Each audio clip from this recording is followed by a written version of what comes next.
on Queen's Gambit and why it's racist. This term was popularized by Spike Lee in 2001, and it describes the trope where black people are only relevant to a story when they are helping white people along in their journey. This typically involves the black character bestowing some kind of wisdom or skill set or cleaning up after the mess of a white character so that that white character can continue on in the plot while the black character becomes completely irrelevant. Roxane Gay wrote about this in her book Bad Feminist, and a lot of this information that I'm pulling about Queen's Gambit specifically is coming from an article on Insider written by Ebony Perks. You can tell if a story is utilizing this trope by observing the black character outside of the white perspective.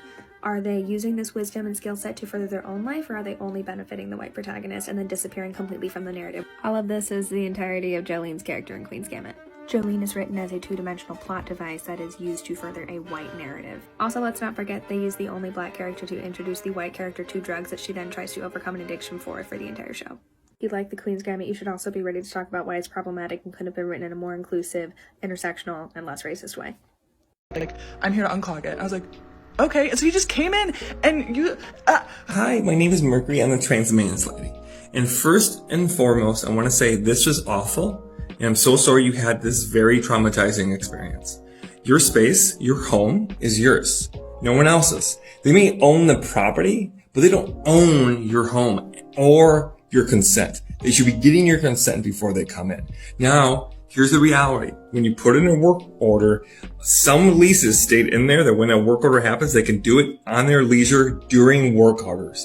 I hate it. Don't know if that's what's happening here, but there could be very well that could be what's happening. Okay? Don't like it. Now, how do we ever prevent this from happening again?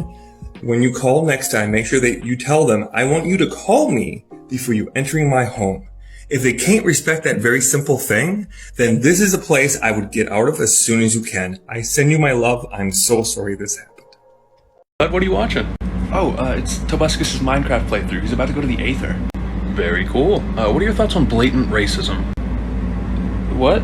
Yeah, no, you hate marginalized groups. Like all of them. You fucking hate them now. You hate them.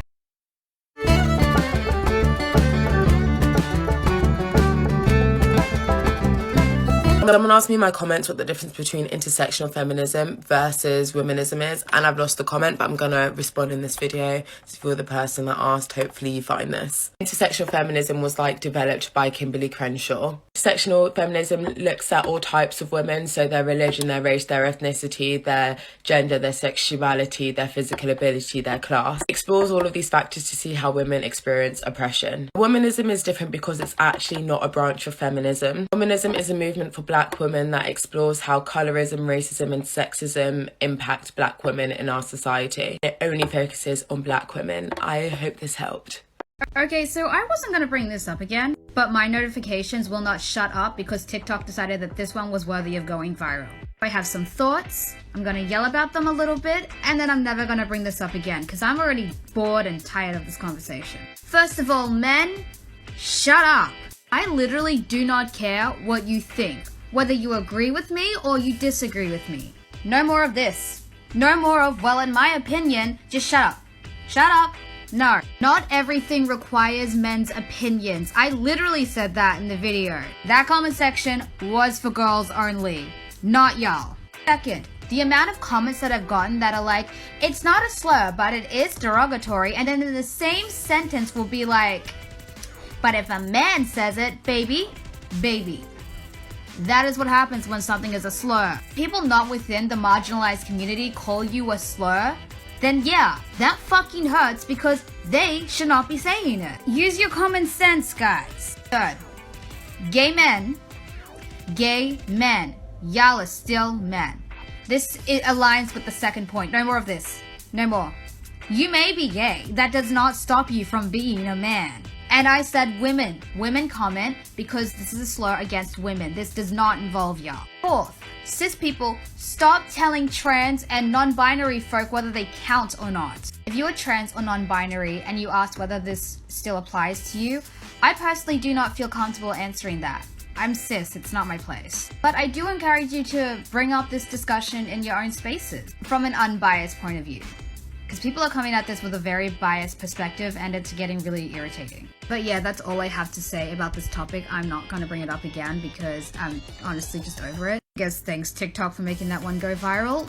But not really, because whenever one video goes viral, the other videos just tank. I love this app so much.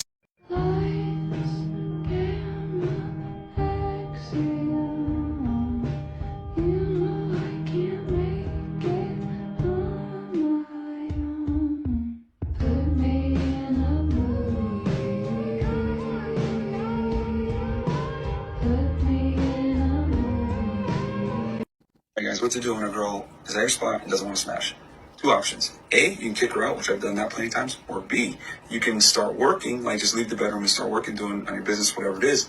And what's going to happen is she's going to feel this pain of like losing your attention. And normally girls aren't used to that because very rarely do guys pull the opportunity of sex from girls. So when you do it yourself, it's a game changer. So either A, she's going to come, reinitiate with you again, which you win, you can keep escalating. Or B, she's going to leave. Either way, you win. A pattern that we can see emerging within all these podcasts by toxic men is how they are literal parasites. Their ideologies are plaguing the minds of other toxic men out there who are already enablers of abuse/intergenerational traumas. But let's critically talk about it. It's giving the police needs to come and knock on his door and institutionalize him types of vibes. It's giving social media platforms need to come for his exploitative lectures and snatch those plates types of vibes. It's giving him and his followers need to be ghosted off of this planet types of vibes. The fact that men like this think they can get away with justifying literal sexual coercion, which is unwanted sexual activity that happens when you are threatened, pressured, tricked in a non-physical way, is giving straight to jail vibes. The other insidiously coexisting aspect of this is that him and his followers don't see anything wrong with these dehumanizing ideologies. They preach criminal activity because at the end of the day, the only main objective for them is to exploit women. And when you see this airhead posing with other literal criminals who embody the ideologies of sexual abuse, it all fucking puzzles itself together. He's on a fucking eerie mission to decriminalize different types of abuse for his own parasitically led motives.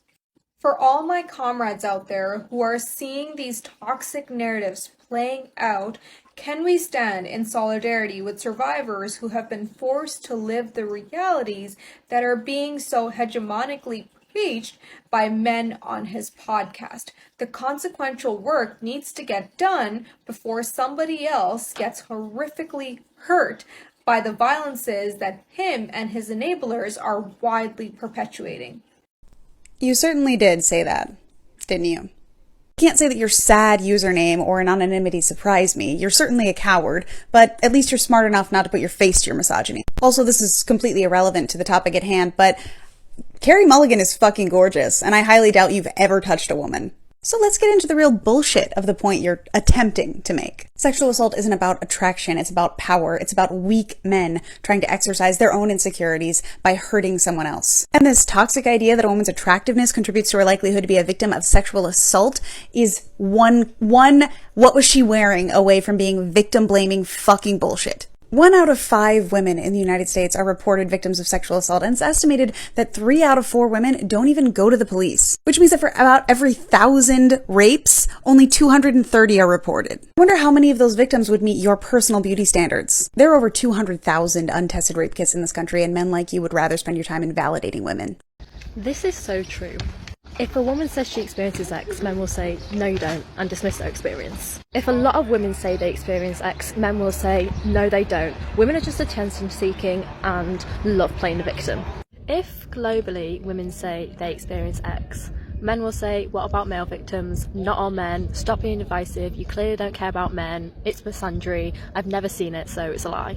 If there are statistics, studies, extensive research proving that women experience X, men will say the statistics are fake, the studies are invalid, all women involved in the research/studies/statistics are lying. There's no end to men not believing women.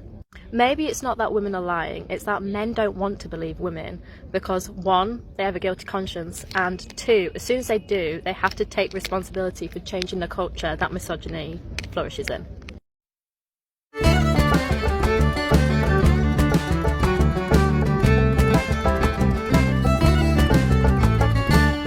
There's a different vocabulary for men and women in the music industry, right? Give me an example. Okay, a man does something, it's strategic. A woman does the same thing, it's calculated. A man is allowed to react, a woman can only overreact. It's always been just him and me together. So